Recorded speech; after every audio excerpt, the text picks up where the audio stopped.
नमस्कार दोस्तों, हम जा रहे हैं CSJM यूनिवर्सिटी में, जो कि कानपुर विश्वविद्यालय के नाम से प्रसिद्ध है, जहां national drone conference and workshop है, जो 3 दिन तक चलेगा। आज पहला दिन है, तो चलते हैं और आपको भी रूबरू कराते हैं ड्रोन से। आशा है इस वीडियो से आपको कुछ नया सीखने को मिलेगा, तो इस वीडियो का लुत्फ लें और अपने दोस्तों को भी शेयर 10 करें। किलोमीटर पर आवर की स्पीड से भी चलने वाले FPV रेसिंग ड्रोन्स अवेलेबल है। नाउ ये तो उतना नहीं जाता है, लेकिन 270 तक के जाने वाले ड्रोन्स मार्केट में अवेलेबल है। इसकी रेंज 1 से 2 किलोमीटर तक के रहती है। कंपनीज क्लेम करती है ट्रांसमीटर्स की, लेकिन ऑब्स्टेकल्स आने की वजह से कम होते हैं। अभी इसमें डिफरेंट कंपोनेंट्स और डिफरेंट पार्ट्स इस्तेमाल होते हैं। लाइक इसमें एक रिसीवर है, बाद में इसमें एक कंट्रोलर बोर्ड है। तो इसको अपन कल देखना स्टार्ट करेंगे। कल अपन इनमें से एक कंपोनेंट्स को कल से स्टडी करना स्टार्ट करेंगे इन प्रैक्टिकल वे। तो इसमें ESCs होती है, इलेक्ट्रॉनिक स्पीड कंट्रोल। तो ESCs का काम होता है कि स्पीड कंट्रोल करना। लाइक दिस मोटर्स जो है, तो ये मोटर्स का जो RPM है ना, वो 60,000 तक के क्रॉस करते हैं। तो दिस इज टू मच। अगर इसके बीच में उंगली गई तो उंगली के 2 टुकड़े हो सकते हैं। It can cause serious damage, जिसकी वजह से सेफ्टी प्रिकॉशंस लेना बहुत जरूरी है। इसमें भी बहुत सारे मल्टीपल वैरायटी ऑफ कंट्रोलर्स आते हैं। तो इसमें अपन ने यूज किया है केके बोर्ड बोलते हैं। कल भी अपन केके बोर्ड के साथ काम करेंगे। और इसमें बहुत सारे डिफरेंट वैरायटी ऑफ कंट्रोलर्स आते हैं, जैसे पिक्सॉप, APM ऑटो पायलट कंपनी का है। बाद में पिक्सॉप में भी पिक्सॉप मिनी है। उसके बाद CC3D भी है। तो ऐसे बहुत से डिफरेंट टाइप्स ऑफ कंट्रोलर्स हैं। सर ये कितना वेट कवर यह अभी आई गेस इसका वेट तो 250 ग्राम। सर इसका वेट नहीं। हाँ, इसका वेट नहीं। ये कितना वेट कैरी कर सकता है? सकता है। तो एक्चुअल में this is a racing drone, तो इसकी वेट कैरिंग कैपेसिटी 0। ये वेट कैरी करता ही नहीं, ये सिर्फ स्पीड से जाने की। आइए हमें एग्रीकल्चर स्टूडेंट, तो हमको रेस नहीं करना है। हाँ, लाइक अभी F1 क्योंकि F1 के क्रॉस 230 किलोमीटर पर आवर। तो तब जो व्यूज लेने होते हैं ना, तो उसके लिए FPV ड्रोन इस्तेमाल किए जाते हैं। इस सेम ड्रोन के ऊपर अगर मैं एक GoPro लगा दूं या फिर एक्शन कैमरा लगा दूं, तो I can record pretty fast things. Like मैं एक F1 कार के एकदम ऐसे पैरेलल में ड्रोन को लेकर जा सकता हूँ। पैरेलल जो ड्राइवर व्यू अगर अपन ने देखा होगा कि बहुत से मूवीज में और रेसिंग कार रेसेस में विंडो में से व्यू लिया जाता है ड्राइवर का। तो वो जो है वो इसी तरह के रेसिंग ड्रोन्स की मदद से लिया जाता है, क्योंकि नॉर्मल ड्रोन्स के इससे पॉसिबल नहीं है, क्योंकि उनका वेट ज़्यादा होता है। और इस पर एक कैमरा अटैच करके इसको मैं 200 किलोमीटर की स्पीड से उड़ा सकता हूँ। और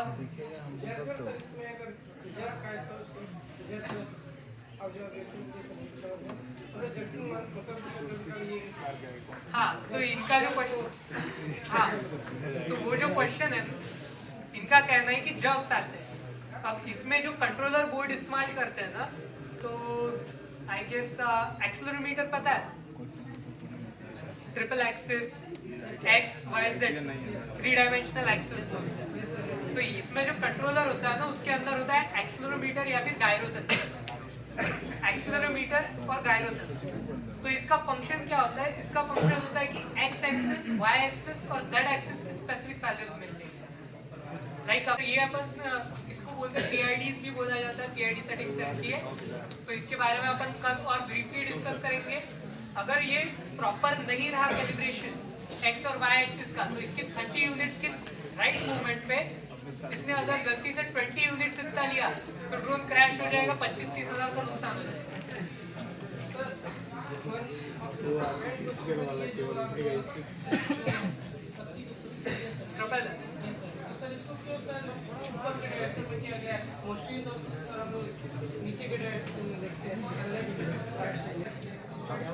नॉर्मल बेसिस पे अगर मेरे को जंप करना है, तो मेरे को क्या जनरेट करना पड़ेगा? थ्रस्ट जनरेट करना पड़ेगा। लेकिन ड्रोन्स की फ्लाइट में एक बहुत डिफरेंट चीज है कि ड्रोन्स जो है ना, वो कभी ग्राउंड पे प्रेशर पुट करके नहीं उड़ता। ड्रोन कभी ग्राउंड पे थ्रस्ट क्रिएट नहीं करता। अभी ये एक क्वाडकॉप्टर है, तो इसको 4 आर्म्स है। चारों आर्म्स पे लगे हुए जो प्रोपेलर्स है ना, तो इसमें एक मोटर क्लॉकवाइज घूमती है, एक मोटर एंटी क्लॉकवाइज घूमती है। तो this motors are always opposing the thrust given by the opposite motor और कंपोजिट मोटर। तो इसके सामने वाली मोटर जिस डायरेक्शन में फोर्स लगा रही है उसके अपोजिट डायरेक्शन में दूसरी मोटर फोर्स लगा रही है, जिसकी वजह से इसका जो वेट है वो न्यूट्रलाइज हो जाता है, पूरा का पूरा जो थ्रस्ट है वो सेंटर में आता है, जिसकी वजह से ड्रोन लिफ्ट कर सकता है। अगर दोनों क्लॉकवाइज घूमेंगी तो उससे क्या होगा, ड्रोन एक सिंगल साइड थ्रस्ट क्रिएट होगा, ड्रोन सिंगल साइड में। तो इसके बारे में कल हम और ब्रीफली डिस्कस करेंगे, क्योंकि अपने पास कल का दिन है, परसों का दिन है। दोनों दिनों में अपन ड्रोन का स्ट्रक्चर, ड्रोन की फ्रेम, माउंटिंग, उनके कंट्रोलर्स के स्ट्रक्चर, कंट्रोलर्स कैसे वर्क करते हैं और ड्रोन्स का डिजाइन किस तरह रहता है, इसके बारे में और ब्रीफली डिस्कस करेंगे। अभी ड्रोन के जो कंट्रोल्स होते हैं ना, तो इसमें बेसिक 4 कंट्रोल आते हैं, 4 मूवमेंट्स है, like up, down, right, left rotation, right rotation, हो गए। अब ये 4 कंट्रोल्स है, तो इन 4 कंट्रोल्स को प्रोफेशनल लेंगे। एलिवेटर, एलेरॉन, बाद में एक आता है रेडार और एक थ्रोटल। तो ये सारे अपन कंट्रोलर से कंट्रोल करेंगे।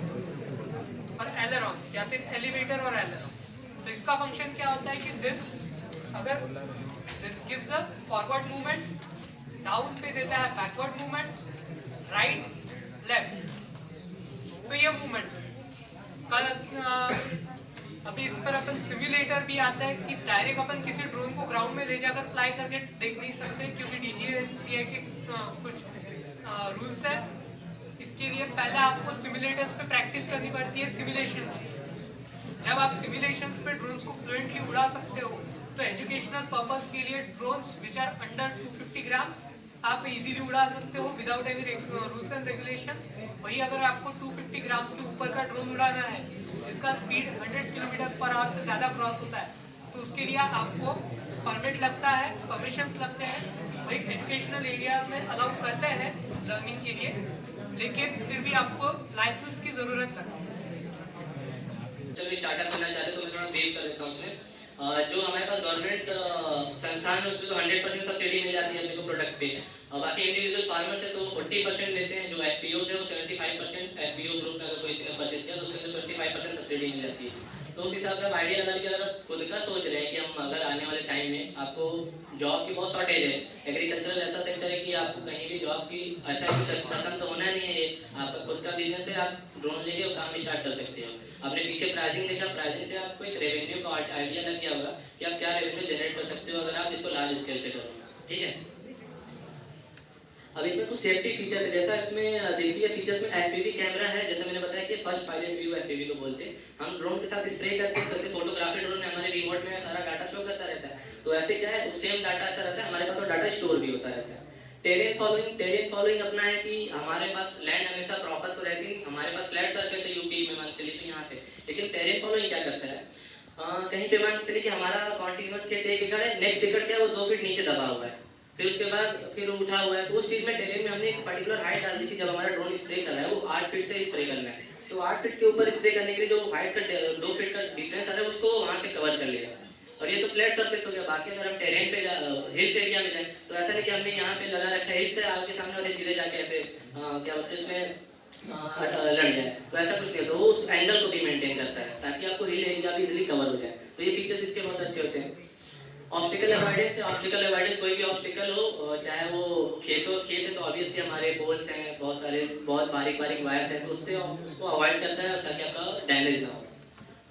फोर्स विंड है, फोर्स विंड में इसकी एक्चुअली स्ट्रेंथ है, फोर्स विंड बहुत ज़्यादा गस्टी विंड में हमको स्प्रे करना भी नहीं चाहिए, क्योंकि मान के लिए हम गस्टी विंड में स्प्रे कर रहे हैं तो हमें इसमें क्या होता है कि स्प्रे की हम क्वांटिटी स्प्रेइंग की फोर्स को बढ़ा और घटा सकते हैं। बहुत ज़्यादा तेज अगर मान चलिए हम आफ्टरनून में ड्रोन का स्प्रेइंग ऑपरेशन नहीं होता, आप अर्ली इन द मॉर्निंग कर लीजिए या 3 बजे से बाद आप 7 बजे 8 बजे रात में करते रहिए, कोई इशू नहीं। अब उसमें दोपहर के टाइम क्या होता है कि हमने गस्टी विंड रहती है, हमने पर्टिकुलर परपेंडिकुलर डालना चाहिए, लेकिन हवा लगती है तो ड्रिफ्ट की वजह से वो थोड़ा दूर चला जाता है, तो हमें एग्जैक्ट कुछ एरिया हमारा रह जाता है, तो हमें फिर वहाँ कुछ बेनिफिट नहीं मिलता। अल्टीमेटली हमारा नुकसान तो उतना होना ही है जहाँ पे जो एरिया छूट गया हुआ है। अब उसमें भी चाहे बीमारी लगे तो अल्टीमेटली सबको कवर कर ही देगी। तो ब्रेक पॉइंट मेमोरी है, यहाँ पे ब्रेक पॉइंट मेमोरी कहने का मतलब ये है ज़्यादा तेज तो नहीं जा रहा मैं 5 फीट आपको तो आइडिया लग रहा है ना, आप लोग के लिए बेसिकली ज़्यादा अच्छा है क्योंकि आप करियर इसके अपना देख रहे हो, तो थोड़ा सा प्रोडक्ट का आइडिया लगा लो ये है एग्जैक्टली है क्या ये चीज़ जो इसके लिए इतना ये सब चीज़ें अरेंज की गई हैं। तो ब्रेक पॉइंट मेमोरी है कि लाइक हमने 1 एकड़ में स्प्रे स्टार्ट किया, मान कर के हमारा प्लॉट 5 एकड़ है, तो हमारा 1 एकड़ 10 लीटर 1 एकड़ एरिया कवर करता है। नेक्स्ट एकड़ के लिए ड्रोन को वापस आएगा, हम उसको रिफिल करेंगे, ठीक है। तो वो क्या हुआ, हमारा जो कॉन्टिन्यूअस मैप था 5 एकड़ का, वो 1 एकड़ पे ब्रेकआउट हो गया, ब्रेक पॉइंट आ गया वहाँ पे। तो जब वो ब्रेक पॉइंट हो गया पॉइंट, तो वहाँ से वापस आया, रिटर्न टू होम आके लैंड करा, हमने रिफिल किया। तो हमें क्या करना है, वापस से वो प्लानिंग नहीं करनी, हमें बस वापस से उसको क्या बोलते हैं कंटिन्यू फ्लाइट कर देना। तो सेम जिस पॉइंट से रिटर्न टू होम हुआ है, तो वहाँ से जाके वापस से स्प्रे करना चालू कर देना। तो इस पॉइंट का ये मतलब है। यू टर्न है, यू टर्न में एग्जैक्टली क्या बोलते हैं कि जब हमारे स्प्रे का लाइक हम कई फसलें होती हैं, कुछ तो कॉन्टिन्यूस एक साथ लगी होती है, कई फसलें होती हैं कि लाइन वाइज होती हैं। जब हम बगीचे वगैरह लगाते हैं कि उसमें आम के बगीचे लाइन वाइज है, उसमें क्या करता है, इसमें ऑप्शन होता है कि हमने मान के चलिए कि 3 लाइन से, हमें लाइन्स का पता है कि हमारे 4-4 मीटर बाद लाइन्स लगी है, तो हम इसमें एक एबी मोड होता है, उस मोड में इसको सेट करेंगे। उसमें क्या होता है, हमने एक लाइन को पूरा स्प्रे करा, यहाँ से मान चलिए कि 50 मीटर आगे तक स्प्रे, फिर 4 फीट छोड़ा, वापस स्प्रे करा। तो मोड सेट करने के बाद क्या है कि ऑटोमेटिक आपको दोबारा से चीज़ों को रिपीट नहीं करना। ऑटोमेटिक मोड में क्या है, आपने उसको छोड़ा, वो वापस से सेम 4 मीटर 50 मीटर आगे रहेगा, 4 मीटर का टर्न मारेगा, फिर वापस से सेम करेगा। आपका जो ये क्या बोलते हैं बागवानी वाले जो इस तरह की फसलें हैं जो एक लाइन में होती है, उसके लिए ये फीचर है। ऑटोमेटिक रिटर्न विदाउट मेडिसिन, ये वही टैंक खाली हुआ तो रिटर्न हो जाता है। अब इसका बेनिफिट और भी है, नेक्स्ट स्लाइड में आपको बता दूँ।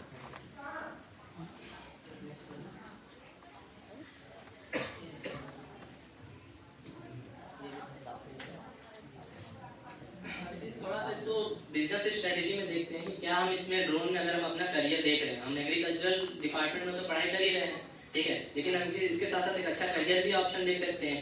बहुत में मैक्सिमम लोग क्या कर सकते हैं कि पेस्टिसाइड डीलर्स वगैरह बनते हैं आगे चल के, या अगर अच्छा रेवेन्यू है, या कहीं पे कंसल्ट करते हैं, या कोई सरकारी एग्जाम क्रैक करके गवर्नमेंट पोस्ट पे रहते हैं। लेकिन इसके अलावा भी हम आत्मनिर्भर भारत को प्रमोट कर रहे हैं, तो हम इस चीज़ में अच्छी सब्सिडीज मिल रही है, तो हम इसमें अपना खुद का भी बिजनेस करके एम्प्लॉयमेंट जनरेट कर सकते हैं।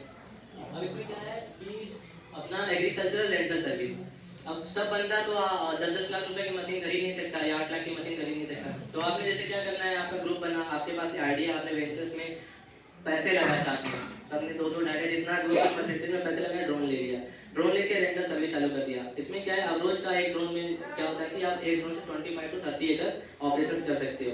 अब आप 500 रुपए की स्टैंडर्ड चार्ज ले लो, 500 रुपए हिसाब से आप 25 एकड़ का एरिया कवर करें, तो एक वैल्यू जनरेट कर रहे हो, ठीक है, मनी जनरेट कर रहे हो, ये रेंटल सर्विस के अंदर आता है, ठीक है। फिर क्या है आपके पास, plan to collaboration with big farmers, हमारे पास गवर्नमेंट आसपास अच्छे अच्छे इंस्टीट्यूशन है, वहाँ पे 100 एकड़ 200 एकड़ की लैंड ऑलरेडी पड़ी हुई है, वहाँ पे आप पेस्टिसाइड वगैरह का टेस्टिंग होता रहता है। तो आप अच्छे संस्थान से पढ़ रहे हो, तो आपका डायरेक्ट टेस्ट भी है वहाँ पे, आप उनके साथ भी कोलैब कर सकते हो। जो फंड वो कहीं और जाता है वो आपके पास रेवेन्यू जनरेशन में आएगा। शुगर मिल्स, कॉर्पोरेट फार्मर, जैसा मैंने बोला, आप मानते शुगर मिल्स को, शुगर मिल्स हो गई, अडामा हो गया, ITC हो गए, फिर ऐसे लोग जिनके पास बहुत बड़े बड़े लैंड एक्वायर कर रखे होंगे और बड़ी खेती करते हैं, उनको भी टारगेट कर सकते हैं। कोलैबोरेशन विद हॉर्टिकल्चर, इसके बारे में आपको अच्छे से आइडिया नहीं है। अपने क्या है, सिक्योरिटी और सर्विलांस, ये अपना अगर आपने ड्रोन की बेसिक चीज़ें सीख ली, तो आपको थोड़ा सा अगर आपने आपको पुश करोगे, ये आपके पार्ट का है, क्योंकि इसमें थोड़ा सा ऐसी चीज़ें होती है, हमने एग्रीकल्चर में स्टडी करा हुआ है, तो अब एग्रीकल्चर को स्टडी करके फिर डिफेंस वाले सेगमेंट में पूरा मतलब चैप्टर ही बदल जाता है, हमें उसमें टच नहीं करना चाहिए। तो अगर आप टीम कोलैब कर सकते हो तो पॉसिबिलिटी है, लेकिन ये आपके किसी और का नहीं है। हमारे पास 1 एकड़ का लैंड है, हमारे पास सॉफ्टवेयर होता है, एप्लीकेशन, मोबाइल एप्लीकेशन है, या हमारे पास रिमोट कंट्रोलर है। हमने फील्ड की आउटर बाउंड्रीज पे मार्क कर दिया, 4 पॉइंट्स मार्क कर दिए, ऑटोमेटिक वो पाथ जनरेट होकर कि स्प्रे कैसे करना है। तो हमें बस वन टाइम वो सॉल्यूशन बनाना है, सॉल्यूशन को डालना है, और उसके बाद वो ऑटोमेटिक स्प्रे करके आपका वापस आ जाएगा। तो हमारा नो कॉन्टेक्ट वाला पार्ट हट जाता है, इससे फार्मर्स की हेल्थ वगैरह का इशू वहाँ से खत्म हो गया, हेल्थ आने के लिए।